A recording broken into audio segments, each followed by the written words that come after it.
Muy buenas tardes, amigas y amigos. El Instituto Veracruzano de la Cultura, mediante el Centro Cultural Atarazanas, tiene el gusto de presentar el libro Recetario de Cocina Tradicional y Popular del Istmo, con la participación de Víctor Martín Cérvulo Pérez y Luis Antonio Vázquez Heredia, a quienes les damos una cordial bienvenida. Bueno, pues para entrar en materia, empecemos con el maestro Víctor Martín Cérvulo Pérez, de quien haremos una breve semblanza. Él es licenciado en Sociología por la Universidad Veracruzana y maestro en Antropología Social por el Centro de Investigaciones y Estudios Superiores de Antropología Social, el CIESAS-DF. Ha impartido diversas materias a nivel de licenciatura y maestría en instituciones como la Escuela Nacional de Antropología e Historia, la Universidad Pedagógica Nacional y la Universidad Autónoma de Guadalajara, entre otros. Ha participado en seminarios y proyectos de investigación en el CIESAS, el Colegio de México y el Instituto de Ecología de Jalapa. Ha sido coordinador de 2 libros y autor de artículos sobre cultura, patrimonio y asuntos urbanos. Bien, Víctor Cérvulo, ¿nos podrías comentar por qué un libro sobre la cocina tradicional del Istmo?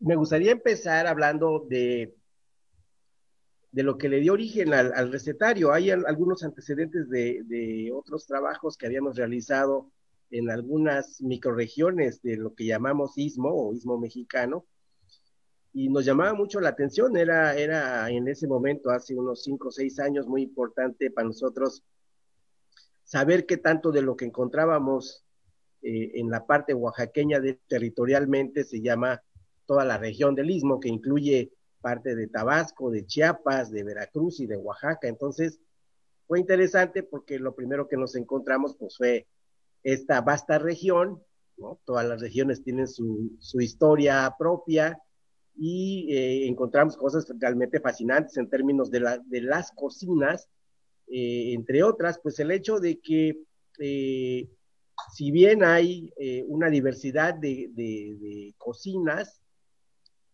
que tiene que ver un poco con la historia, con los nichos ecológicos, con las prácticas culturales, con una serie de elementos más, también encontramos algunas cosas en común, y eso en este trabajo que incluye esta parte del recetario, pero también el material incorpora una serie de trabajos, ¿no?, hechos por gente especializada en algunos temas muy particulares de lo que íbamos encontrando sobre la marcha, y que ofrecen una mirada de especialista, sí, pero también de divulgación sobre algunos temas de historia, de medio ambiente, elementos nutricionales de estas cocinas, y entonces logramos configurar ahí un documento que circula ya y que nos permite aportar un poco en la documentación de esta diversidad coquinaria que existe en esto que llamamos región del Istmo, que, insisto, alberga una muy buena diversidad de cocinas, de manera pues que en sentido estricto tendríamos que hablar de las cocinas del Istmo mexicano. Antes de su intervención, me permito leer una semblanza de Luis Antonio Vázquez Heredia. Colaboró con el IBEC en la Subdirección de Desarrollo Cultural, atendiendo los programas de desarrollo regional del Sotavento, Huasteca, Municipal y del Istmo. También colaboró en la Secretaría de Cultura Federal, atendiendo los programas de desarrollo regional Maya, Sotavento y del Istmo. Coordinó la edición del libro que se presenta el día de hoy. Antes de nada, debo comentar que podemos, como tú dices, dividir este trabajo en 2 partes. La primera es la parte de campo, de investigación de campo, que fue en paralelo a toda una discusión académica de parte de especialistas en las que estuvo involucrado Víctor, que no voy a hablar por eso de ello, pero que fue una etapa que llevó un tiempo en donde se gestó el proyecto, donde se dio las directrices para el proyecto, para el trabajo de campo, y ya después se reunió todo ese material y llegó la parte editorial, que es la segunda parte de este proyecto. La parte editorial vamos a pensar que es la parte de síntesis de todo este esfuerzo que fue muy grande, ese esfuerzo previo, y a mí lo que me tocó fue, bueno, ya recibir los ensayos que se iban a publicar, la cantidad, las recetas que se iban a publicar y una cantidad muy grande de material fotográfico que fue tomado en campo y que se debía pues darle una coherencia editorial que es diferente ya a la parte académica, en donde debemos rescatar todo lo importante que nos ilustrara desde el punto de vista conceptual y de presentación editorial lo que era la cocina tradicional del Istmo y después también la parte de recetarios.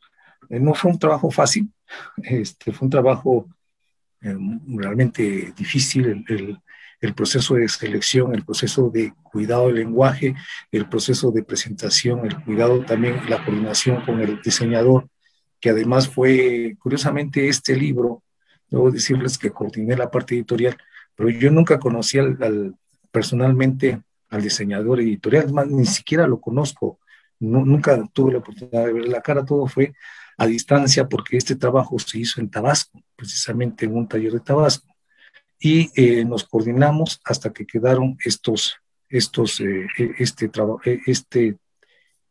edición. La edición consta de 2 volúmenes.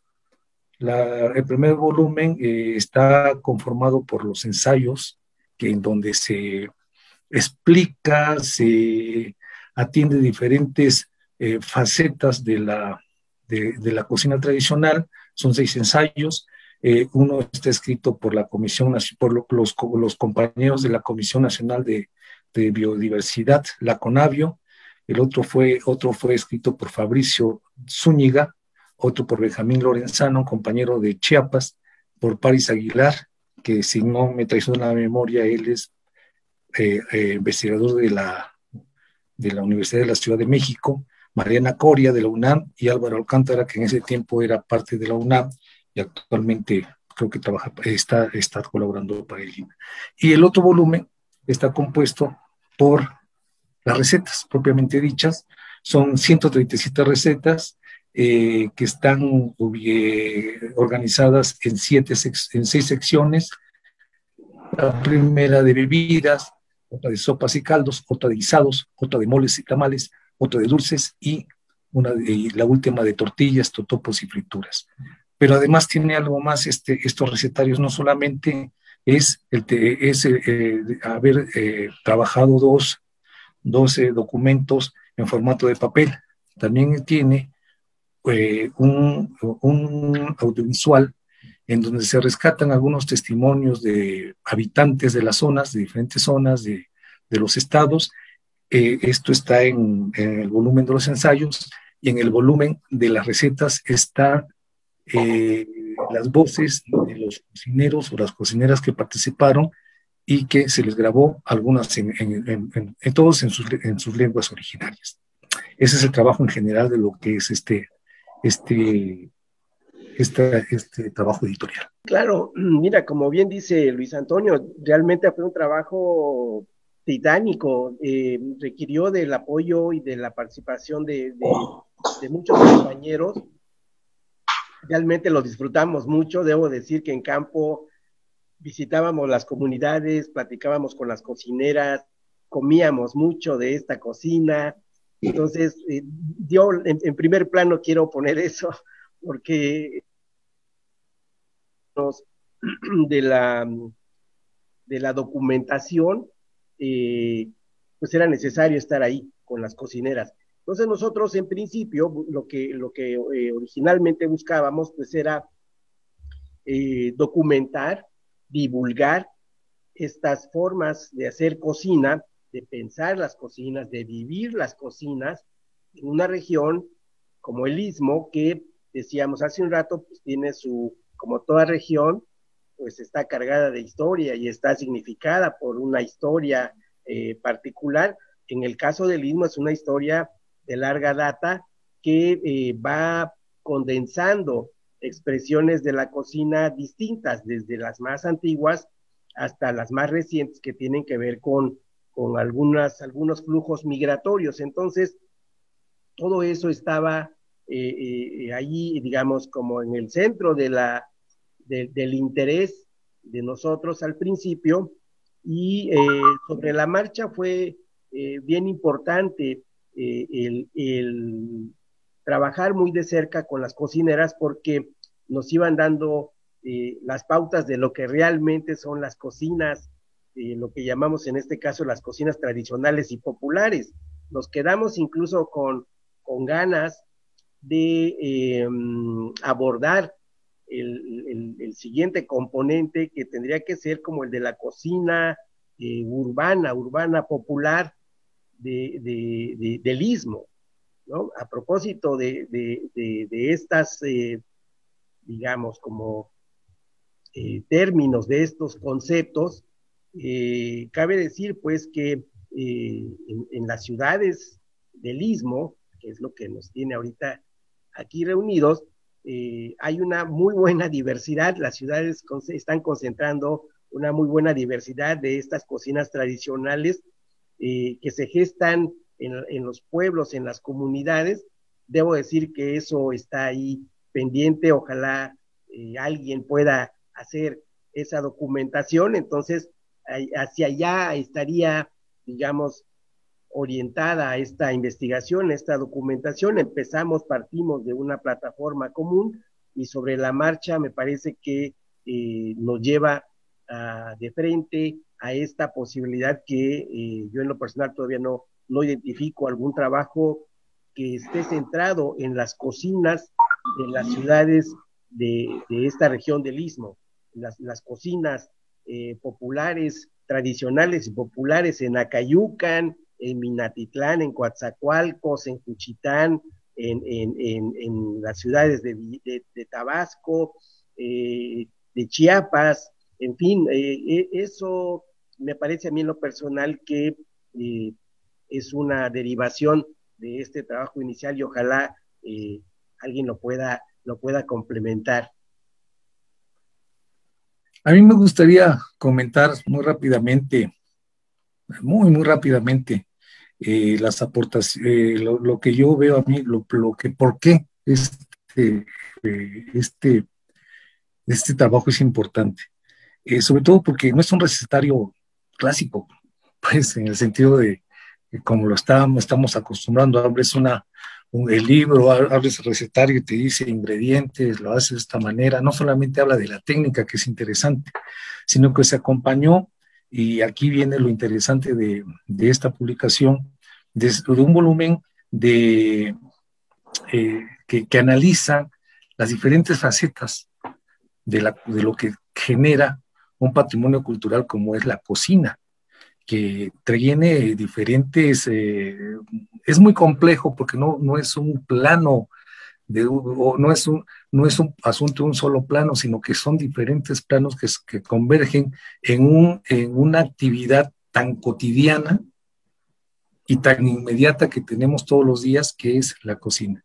Entonces, aquí para mí fue un acierto que estuviera el recetario acompañado de un libro de ensayos. ¿Pero por qué? Porque, para empezar, ¿por qué reflexionar sobre la cocina? Pues primero porque es un patrimonio cultural, y porque hay muchas variables para entender ese patrimonio, y aquí están en este libro de ensayos algunas de esas variables. Por ejemplo, el texto de la Conavio, que analiza todas las relaciones que tiene la cocina que se come cotidianamente en el Istmo con el contexto biológico de las recetas.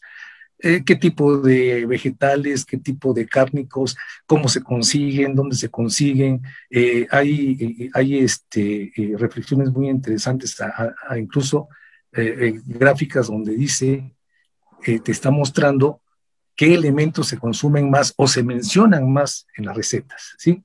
Después pasa a un trabajo muy interesante de Federico Zúñiga, en donde precisamente reflexiona por qué la cocina es un patrimonio cultural y por qué la cocina tradicional y popular se merece ese, digamos, ese lugar en el patrimonio cultural. Algo interesante también, el siguiente texto es de Benjamín Lorenzana, que él nos analiza o nos describe las aportaciones de, la, de los pueblos africanos que llegaron en diferentes momentos históricos del país, llegaron a la zona y aportaron también sus ingredientes, no solamente de carácter cultural, sino también de, bueno, el hecho de aprender, de agregarle algo diferente a algo que se comía ya, es un aporte cultural, y ese trabajo lo hace Benjamín Lorenzana.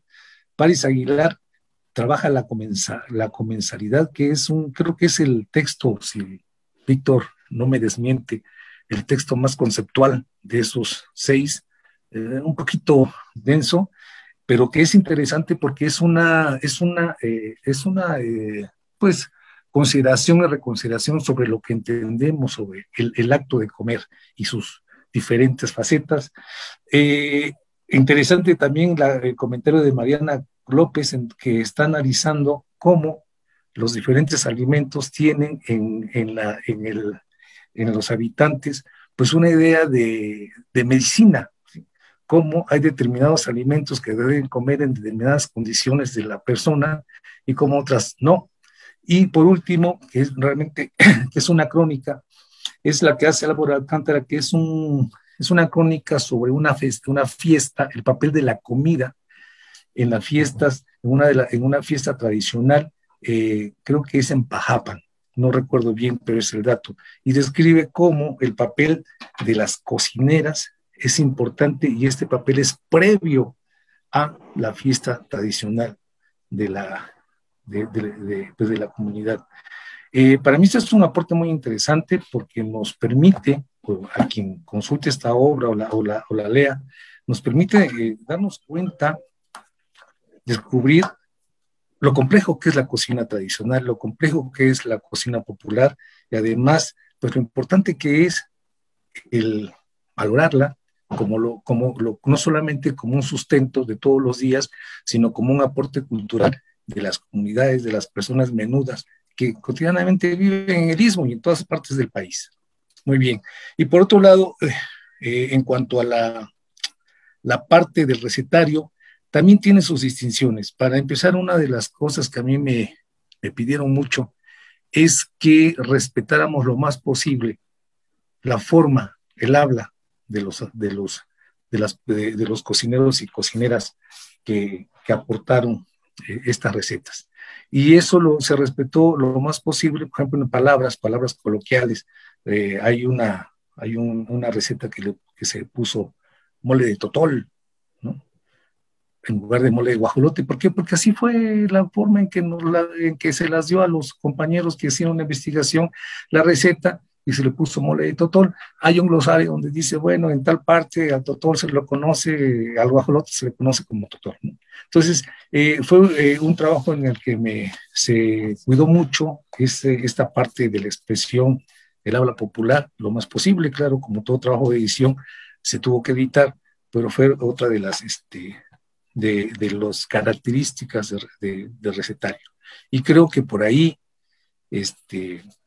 en la introducción se dice que hubo un criterio de selección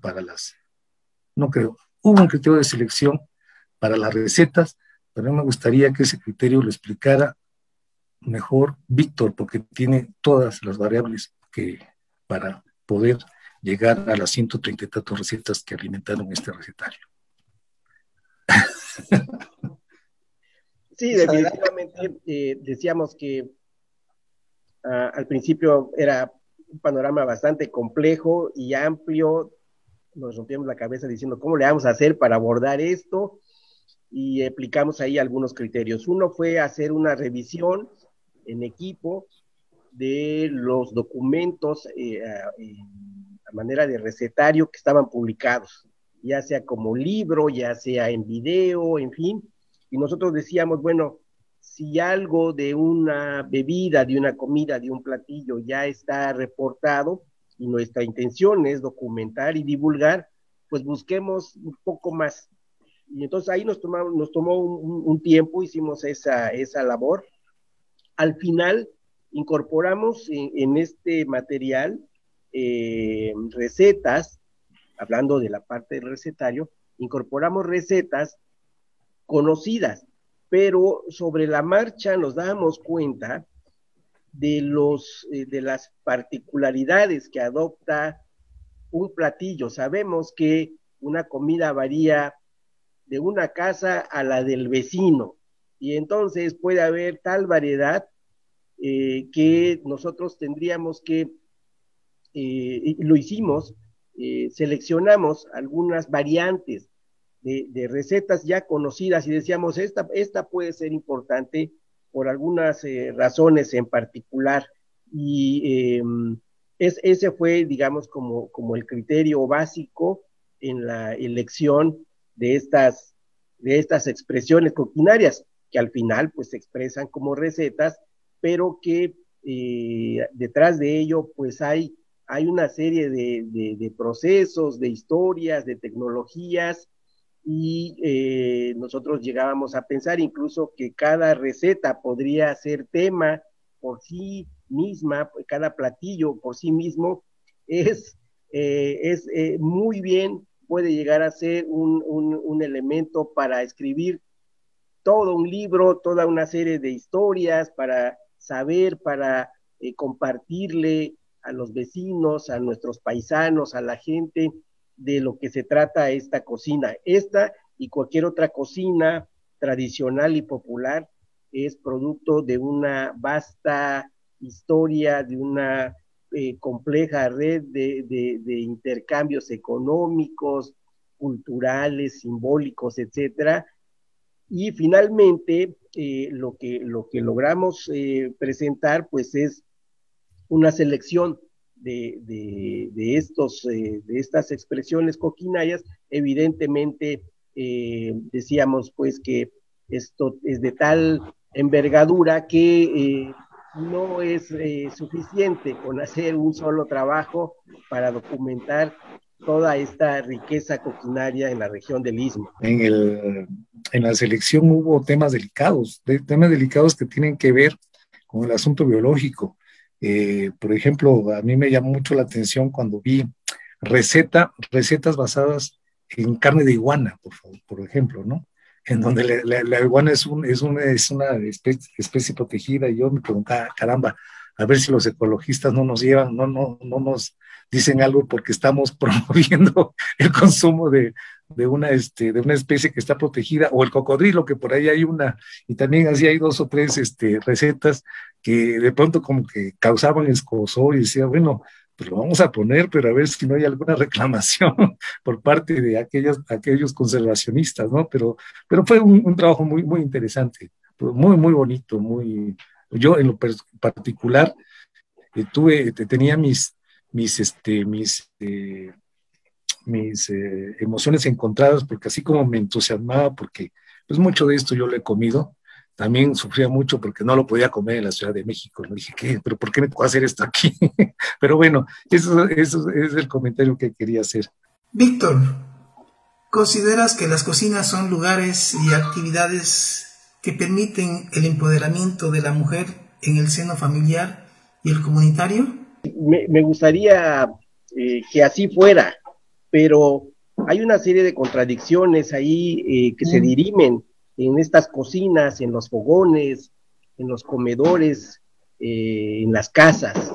Hay que decir con claridad, pues, que hay una gran paradoja en estos temas de las cocinas tradicionales, porque son las mujeres las que principalmente o mayoritariamente se encargan de la elaboración de estas cocinas en contextos populares, en contextos rurales, indígenas y también en las ciudades. Ahora, el asunto es que yo recuerdo por ahí un estudio de hace algunos 5 o 6 años justamente que señalaba muy bien cómo es que si hay un sujeto social,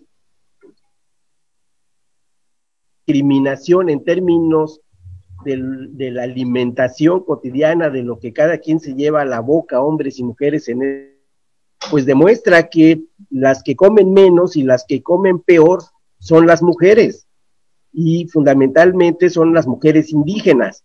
Entonces, o sea, ahí hay un elemento que nos tendría que quitar un poco esta mirada romántica que tenemos de las cocinas tradicionales, las cocinas populares, las cocinas indígenas, en fin, o sea, estas etiquetas que siguen siendo todavía un poco genéricas, y me parece a mí que en lo conceptual hay que trabajar todavía mucho más este asunto, pero finalmente a mí me parece que allí hay todo un espacio de opresión que puede ser también liberador para muchas de nuestras mujeres, especialmente de nuestras mujeres indígenas. ¿Cuál es el futuro para ustedes de las cocinas tradicionales en el Istmo?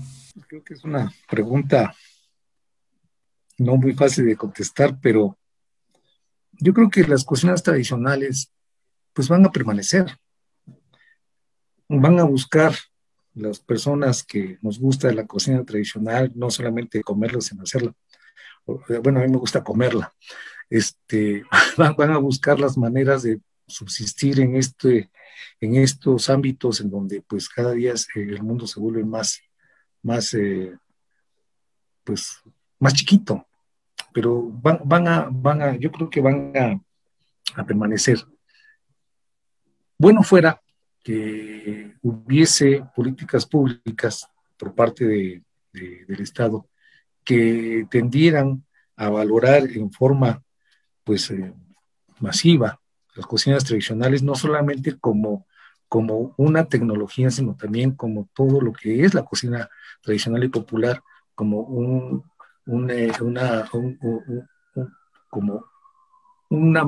aporte más para la cultura del país. Eso sería muy bueno, y que la sociedad civil también trabajara para preservar esas cocinas tradicionales. Pero yo creo que sí van a permanecer. Ojalá haya contextos sociales, políticos y culturales que apoyen más para este tipo de manifestaciones culturales. Pero para mí es muy difícil hablar un poquito más en concreto de esto, porque creo que es un tema muy, muy difícil de discutir por el momento. Yo insisto, o sea, creo que las cocinas de esta naturaleza nos invitan a perder un poco el romanticismo y a entrarle de a de veras a estos temas, como bien dice Luis Antonio, porque en los hechos encontramos que por las características propias de algunas cocinas, por los ingredientes, por el tipo de tecnología que se utilice, etcétera, habrá cocinas con más futuro, digamos, en el sentido de mayores posibilidades de expansión que otras. Pensemos, por ejemplo, en estas cocinas ismeñas basadas en el consumo de la tortuga. O sea, eso difícilmente la podemos encontrar en otros lados, si no es allí, en particular en algunos pueblos de Tabasco, donde pues, evidentemente que se come bien rico. Entonces, a diferencia de otras formas, entonces, es muy complicado. O sea, realmente coincido con Luis Antonio, como delinear el futuro de las cocinas tradicionales. O sea, lo cierto es que